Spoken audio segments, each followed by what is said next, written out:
What is up, everybody? This is your boy Dedrian Cologne, and this is my review for the February 12th episode of WWE Monday Night Raw.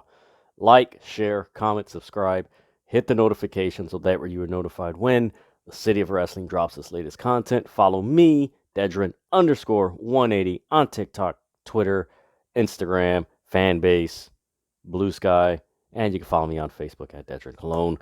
Man, tonight's WWE Monday Night Raw, man, this was a fun episode. I really liked this episode, and quite honestly, you could say ever since you could go back to September, maybe, October, that area or that month. Monday Night Raw has been really, really good, man, and ever since there's been the change of directors from Kevin Dunn to I don't know who's in charge right now.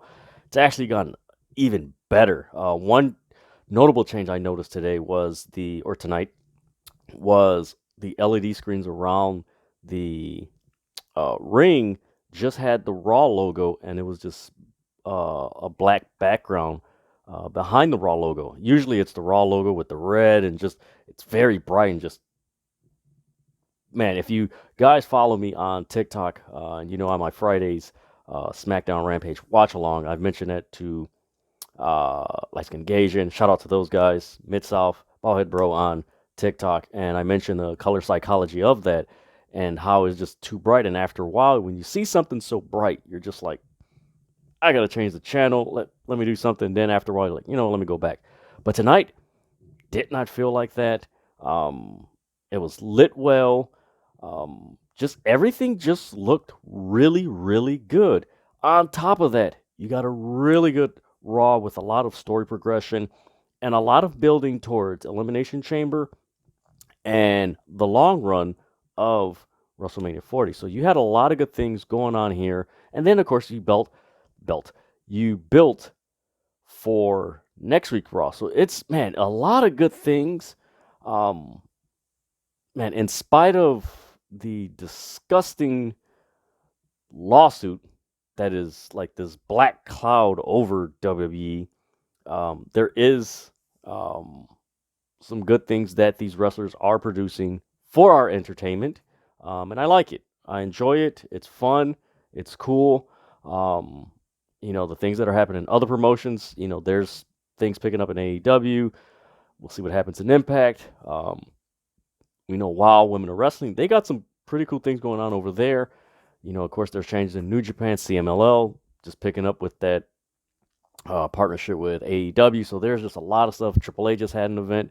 So there's a lot of good stuff going on. But, man, tonight's WB Monday Night Raw, man, a lot of things to talk about, a lot of things to get into, and just some things that's like, okay, this is going somewhere. Where's it going? I don't know, but I am along the ride on this journey to Elimination Chamber and to eventually WrestleMania. So first things first, man, Jey Uso versus Gunther for the Intercontinental title. You can tell from last week, from the promo, they were really leaning into Jey Uso, Gunther, Jey Uso, Gunther. Of course, the assumption without any knowledge of it was like, oh, okay, Jey Uso, Gunther at Elimination Chamber in Australia. That's, man, it's given a lock. Yet, however, Gunther cannot travel out the country. That's what a lot of reports have been stating, that Gunther can't travel from the United States. So that match, if Elimination Chamber was in the States, it's a guarantee that match would be happening at Elimination Chamber. But because of the situation, it makes sense to have that match next week, because I believe we're 2 weeks away, or a week from Saturday. I believe that's what they announced on Monday Night Raw, where an Elimination Chamber will be held. So it only makes sense to have this match now. I don't see it happening at WrestleMania because, of course, we could possibly get Jay and Jimmy at WrestleMania, depending on how the Rock, Roman, Cody, Seth thing shapes out as we get closer to WrestleMania. But I do see that happening. Man, the match tonight between New Day and Jey Uso versus Imperium pretty much led to that. Let me see. I believe New Day defeated Imperium. So that's what led to it. And of course, usually I don't want to say it's a trope with Gunther, but usually when he trash talks someone and they come back and they start brawling, it usually leads to a match. I believe it's one of his characteristics, like the character that makes it really intriguing and cool as him being the longest reigning Intercontinental Champion. And let's face it, out of all the champions in wrestling right now, I believe he's the one where most people haven't said, like, oh my God, he has the title for so long. Oh my God. It's like, until someone can match what he is producing, both in promo, in presentation, and, in ring, let's just go on that journey and see when we come to that point. But in the meantime, let's just enjoy this ride with Gunther. But man, I'm looking forward to Gunther versus Jey Uso. I wonder if we will get some interference from Jimmy Uso, um, considering that Jimmy Uso isn't fighting for the United States title. Only makes sense for Jey Uso to cost his brother the Intercontinental title, which will lead to that match that most people have been saying will more than likely take place at WrestleMania. So I see that going along that direction. But man, it was a stellar match, really solid match. The interaction between Gunther and Jey Uso, it was just nice, fun. Go check that match out. It kicked off Raw, so it was a nice way to kick off the show and everything, especially with New Day and Jimmy Uso, and then their backstage segment. It was, give me 1 second, guys.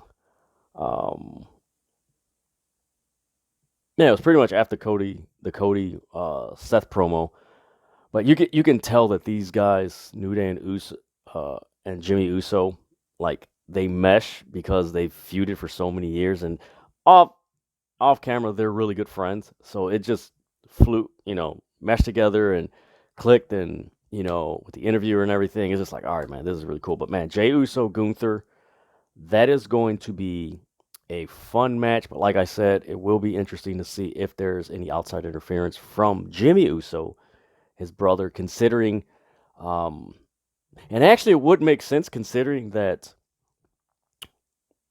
how do I put this? It would be interesting because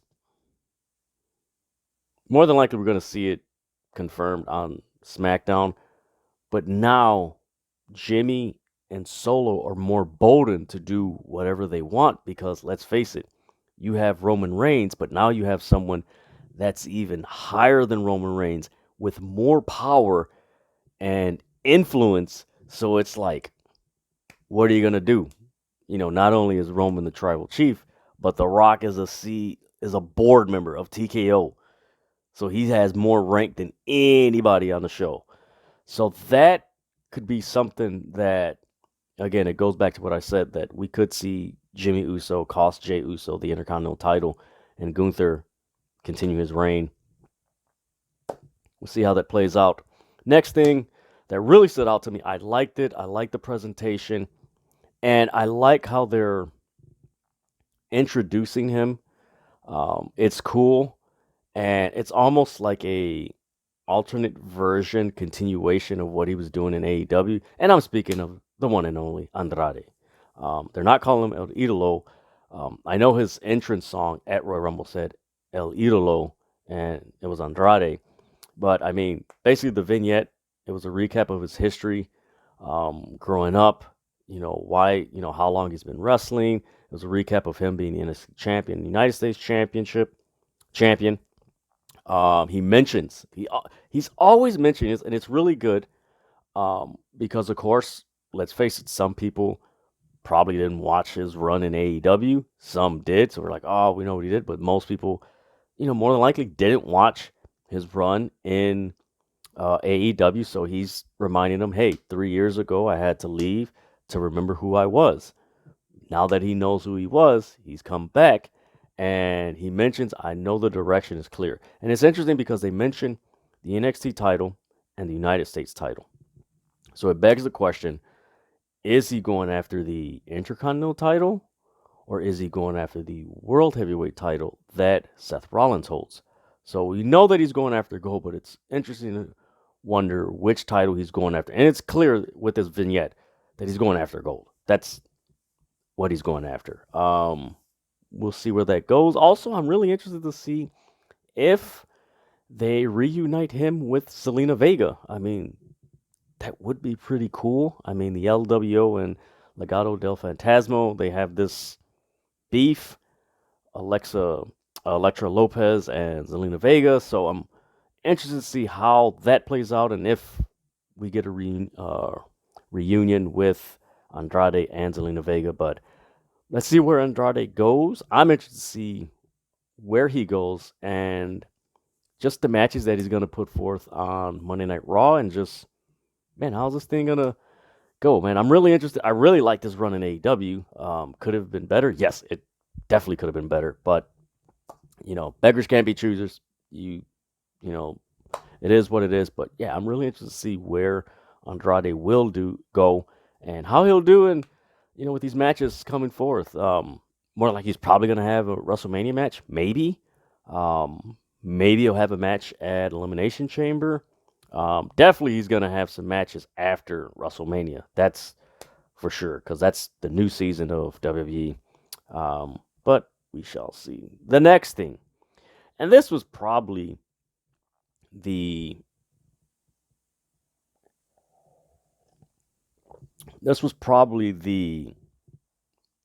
you could say, the moment of the night. Just something that was just really cool. You knew Cody was going to give some type of promo because he wasn't advertised for a match, and they showed a video of him walking into the arena on their social media.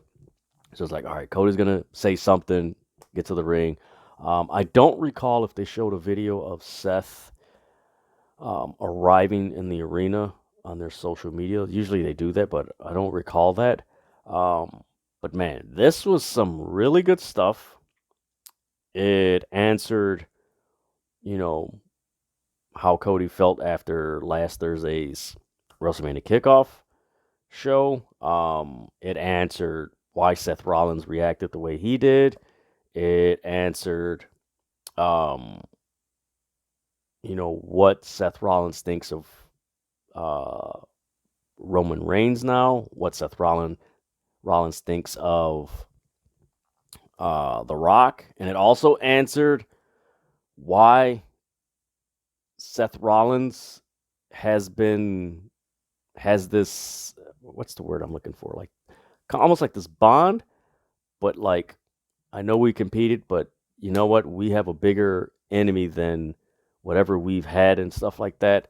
So it answers a lot of stuff, and I love this promo between Cody Rhodes and Seth Rollins, and I'm really interested to see what the Roman Reigns and The Rock will say on SmackDown, how they'll respond. They are advertised for SmackDown this Friday. Go check out, follow me on TikTok, because I will be going live with a watch along on my TikTok channel, Dedrian _180, I believe that's my TikTok. Forgive me. Well, yeah, I will be doing a watch along that, but I am interested to see how that is going to shape out, and are we leading to, it's advertised Cody versus Roman, but yet, and many people have pointed this out, that in Triple H, when Triple H was speaking at the press conference, he mentioned that the first WrestleMania was a tag team match. So it's like, are we going to get some type of tag team match at WrestleMania? Mind you, it's 2 nights, so are we going to get the tag match night 1, and then, the Roman Cody match night 2? It's a lot of time. We'll see where this goes, but this is a good promo. You had a lot of Cody chants. Cody. Not surprising, but it really stuck out. You had a lot of Rocky sucks chants. And for me, it was just getting used to it because I haven't heard those chants in, damn, 20, is it 20 years? 20, you could say 2003 when The Rock was Hollywood Rock and he came back and, he fought Austin at WrestleMania 19. But I gotta say, I haven't heard those chants since 98. That's how long it's been since you've had a crowd passionately chant Rocky sucks. And they did it during this promo. Cody, mentioned, maybe it makes me a little emotional. I have my heart on my sleeve. I'm a Cancer. Means it's zodiac sign.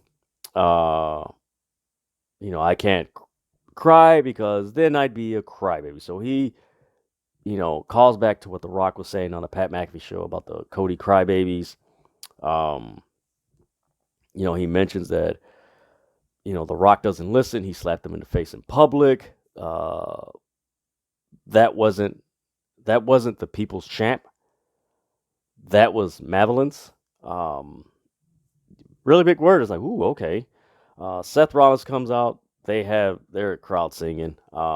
Key thing that he mentions, Cody thanks Seth Rollins for coming to his aid at the press conference. So right away, before Seth can speak, they already established, like, okay, there is this union, this partnership between Cody and Seth.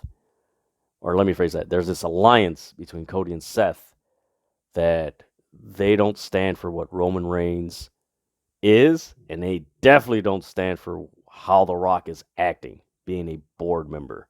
So you have that established. With that, then they get into more deep stuff. Seth Rollins mentions many people around the world want you to finish the story. You need to finish the story for your dad, for me, every single person. So after that, he establishes Cody needs to finish his story. He needs to beat Roman Reigns. He mentions the landscape is very dark if you don't win. Roman will get more power, leverage. He's going to show up less, which is a lot of people's complaints because Seth Rollins or Roman Reigns is world champion, that he barely defends his title. He barely shows up. He's going to show up less. Those brass rings are going to get higher. And this is your last chance to take power and give it back to the people. You get Cody's chance.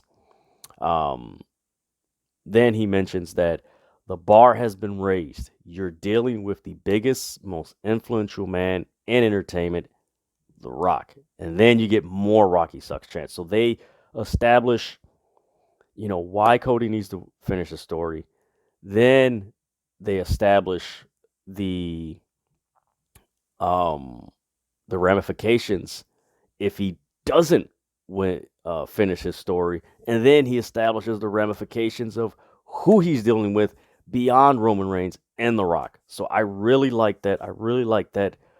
The layers. Man, this was a really good promo and a really good segment between Cody Rhodes and Seth, because this took what happened on Thursday. It gave it context.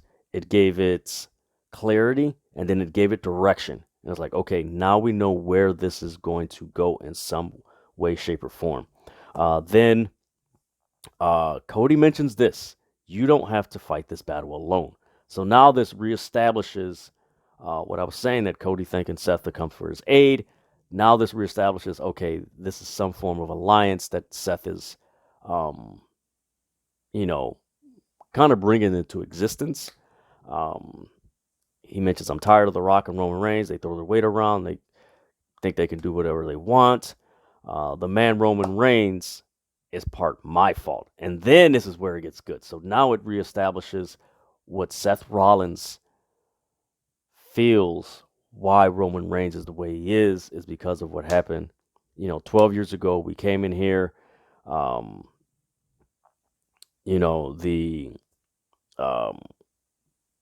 We became the Shield. Now that monster has two heads, and there is one man who could be your Shield. And that's like, ooh, that's a good callback. Really good stuff. And Seth mentions, hey, I'm one man who's your Shield. I give you a hint. He's an architect. He's a visionary. Seth freaking Rollins, they do that and everything. Man, this is good. This is good stuff. This is going to be really good. how this progresses. Again, I am interested to see how The Rock and Roman Reigns are going to respond with Paul Heyman. Granted, we might see Triple H there, so it's going to be interesting how that plays out. This is good stuff, man. WrestleMania is, I believe, on the right track. It may be in some instances convoluted. They still haven't addressed why Cody Rhodes let Roman Reigns take his spot at WrestleMania. Huge plot hole, but in the meantime, I'm enjoying this. This is logical. It makes sense. They answered a lot of questions. They gave a lot of detail. They gave a lot of context. And now it's just waiting to see what Roman Reigns and The Rock is going to say on SmackDown this Friday, which should be really good. And if some of the speculation that came about today, as far as The Rock leaning into more of the Hollywood Rock, oh man, we are in for a ride, a treat, a treasure.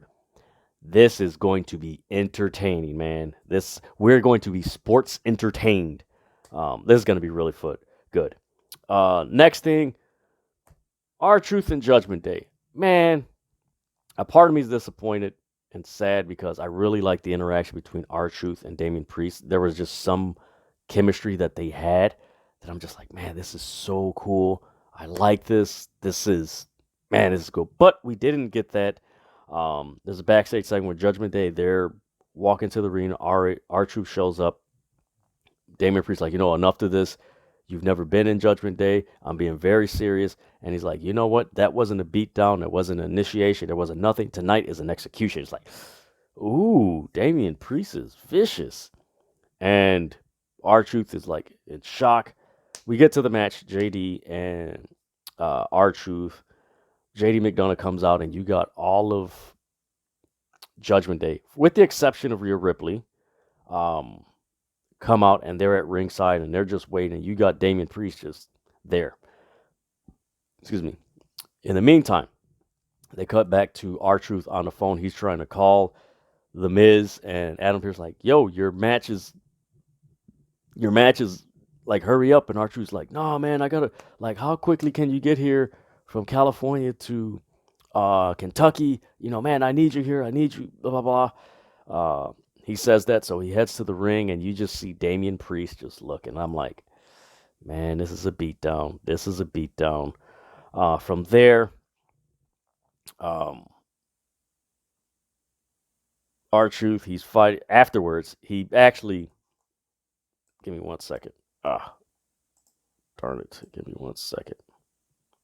JD McDonough defeats R-Truth, and that's when all hell breaks loose. R-Truth, he's fighting off Finn Balor, Dominic, and he's just fighting them off. And then you get this face-off between R-Truth and Damian Priest. Like, ooh, okay, we're gonna get this face-off, and then R-Truth gets attacked, and then freaking Damian Priest just steals off of. He just punches him in the face, R-Truth, and they're just beating him down. And then you get DIY coming out. They come in and make the save.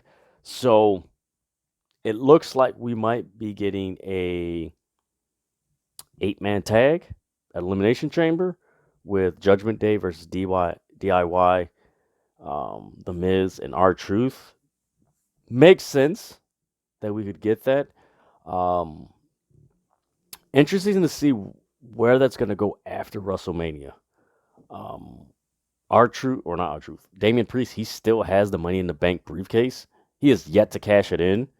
So it's like, when is he going to cash it in?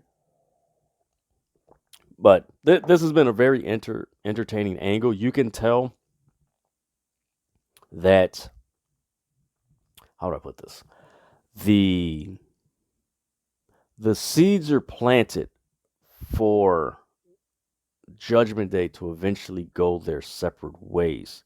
If you could see what I'm seeing, comment below what you guys think as far as Judgment Day, when they're going to break up and stuff like that. But you can tell that those seeds have been planted and they're slowly growing. You've seen it with how Damian Priest was interacting with R-Truth, and how you just see it, that it's going to eventually happen.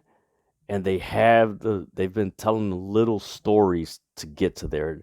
This R-Truth Judgment Day is one of those seeds that's eventually going to lead to it. And it might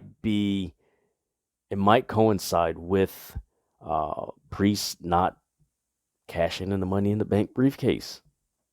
So we'll see. Next things, whew, boy, this is going to be really good. That women's elimination chamber match, but before, or not including that, Becky Lynch, Nia Jax, and Rhea Ripley. That angle, ooh boy, that was really good. That was good. Becky Lynch, she comes out. She mentions that she was 15 years old when she first stepped into the wrestling ring. She failed gym class, but yet now I've main evented WrestleMania. Um, it's how this industry is how I met my husband and have a daughter. It's also why I've missed birthdays and I missed my own dad's funeral. Like, she really gets personal with this promo, which really establishes um, the depth of Becky Lynch's character. And it's like, ooh, okay, this is why she's so intense and she's so aggressive and she's so passionate about um, what she does because of all this that's transpired. Um, she mentions how she had to explain to her daughter why is her face busted and why she can't pick her up because of her separated shoulder, and why her dad wants to fight Maui. That was pretty funny. Um, and then she mentions she will see um, my brutality and what I'll do to Rhea Ripley. I haven't had this title in 2 years. So, again, another great promo. It's interesting you get two great promos from Becky Lynch and Seth Rollins, and each promo really establishes a lot of stuff going forward. They mention, hey, Becky Lynch hasn't held this title in 2 years. That's why she's also um, passionate about this, along with what she mentioned earlier in the promo as far as, the things that she's gone through to get to this point. So they establish, hey, she hasn't had this title in 2 years. This is why she's the way she is, because she wants that title. Then we get um,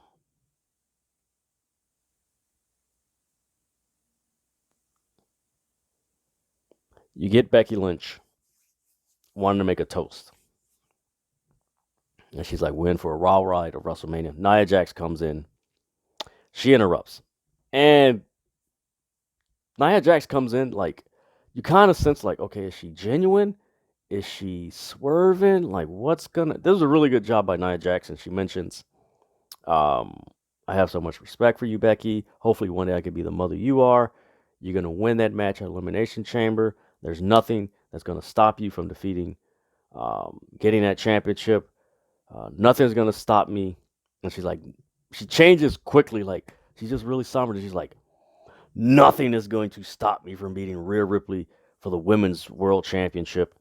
Once she says that, Rhea heads to the ring. She tackles her, starts beating her down. Then you have Rhea Ripley and Becky Lynch. They almost like collide and they look at each other. Then Nia Jax squashes Rhea Ripley into the corner, which was really interesting because she like squashed Becky Lynch and like the drink that she had came out, and then Becky Lynch is just like this, and it was just really interesting. Um, then Becky and Rhea have this face off, and then um, Rhea Ripley clotheslines Nia Jax over the rope. So you have this Becky Lynch, Rhea Ripley. What's the word I'm looking for? Good friends, better enemies, or actually, can they coexist? There you go. That's the perfect line, which probably will happen. Um, so you have that, as that segment ended, and it's just going to be real interesting to see where this goes. And now that I look at it with Becky, Nia, and Rhea, are we going to get a triple threat match at WrestleMania? That's interesting. Like, are we going to get that? We got Bailey and Io Sky, but like, are we going to get Becky, Nia, and Rhea Ripley at WrestleMania for one of the nights? That's going to be an interesting question. But man, I really like this segment. This was one of Becky Lynch's best segments in a long time. You could say since the Trish Stratus angle she had, I believe that was after WrestleMania. Man, it's been a while. But man, this was really cool. It really established why she's the way she is. It established, why she's going after Rhea Ripley and the championship, and it established Nia Jax like, yeah, okay, it's cool that you want to do this, but I'm gonna defeat Rhea Ripley. So you have two people that want to go after that want Rhea Ripley's championship, but they're going about it different ways, and I really like that. And Nia Jax has been really dominant and really good um, since she's returned. Like she's done some stellar work and everything. Of course, this episode ended with Sammy and Shinsuke. They were wrestling. Drew McIntyre distracted Sammy. Shinsuke hit the Kinshasa back of the head. Shinsuke wins. Drew and Shinsuke, they beat down Sammy. Cody comes out. He starts brawling with him. Cody hits the Cody cutter on Drew, then the crossroads on Shinsuke. So that establishes Drew and Shinsuke, their alliance. And now it makes me think, are we going to get Drew and Cody at Elimination Chamber? And Seth is going to be there in some way? And are we going to get Roman? Like, it's like all these people on separate sides are aligning with each other, and it's like they're brawling in this person. And I'm really interested to see where this goes. As far as WrestleMania and the road to WrestleMania, I'm intrigued. I'm entertained. I'm excited. This is fun. Seth Rollins, The Rock, Roman Reigns, and Cody Rhodes are are up there as far as my favorite wrestlers. So I'm having a ball. I know some people may not like it. I want Cody to finish the story. Like, yeah, I want Cody to finish the story. I want Rock to and Roman to wrestle. I want to see Seth and Roman. I'm just having fun, man. This is fun, and man, you know what? This story and all these stories going into WrestleMania, really, it's a very cohesive stories that are being told heading into WrestleMania, and I like it. Good job for the creative team. The Rock element just changed a lot. I shouldn't say, well, it did change a lot, and they pivoted from, why Cody gave up his spot for The Rock to face Roman Reigns. But in all, like, this is like The Rock being added to this really took a lot of these, that major story to the next level. Of course, outside of that, we know that um, that story was somewhat of a pivot. I shouldn't say pivot, but a distraction from that big dark cloud of that lawsuit with the disgusting stuff. And God, that was nasty. But overall, man, this was a really fun episode of Raw. If you weren't able to watch it, I recommend you watch it. If you see some of the highlights on YouTube, that'll give you an idea. But man, watch the episode. This was a really solid 3-hour episode. It didn't feel like 3 hours. It went by really quick. And actually, that's something that Raw has been doing the last couple months, where it hasn't felt like 3 hours. It's gone by really quickly. So, man, this is fun. There's a lot of things that are going to happen. Again, Roman Reigns and The Rock, they're going to be on SmackDown this Friday. And next week, you're getting Drew McIntyre and Cody Rhodes. Maybe that's the first match of maybe it's the first of maybe 2 or 3 matches. Maybe the next match after that will be at Elimination Chamber. But I enjoyed this episode of Monday Night Raw. If you're a fan, and again, if you haven't had a chance to watch this episode, go watch this episode. It is fun, it is entertaining, and there's a lot of things that adds to these stories that are going into WrestleMania. So let's see what happens on SmackDown. But man, that is my review for the February 12th episode of WWE Monday Night Raw. Again, like, share, comment, subscribe, hit the notification so that way you're notified when the City of Wrestling drops its latest content. Follow me, Dedrian_180 on TikTok, Twitter, Instagram, Fanbase, Blue Sky, and you can follow me on Facebook at Dedrian Cologne. But man, this was fun, and like I always say never. 2024 has been a very unpredictable year. And let's see what happens, man. Actually, there wasn't any major news as far as wrestling except for Rocky Romero signing with AEW, which I'll probably do another video about that. But man, enjoy wrestling. It is fun.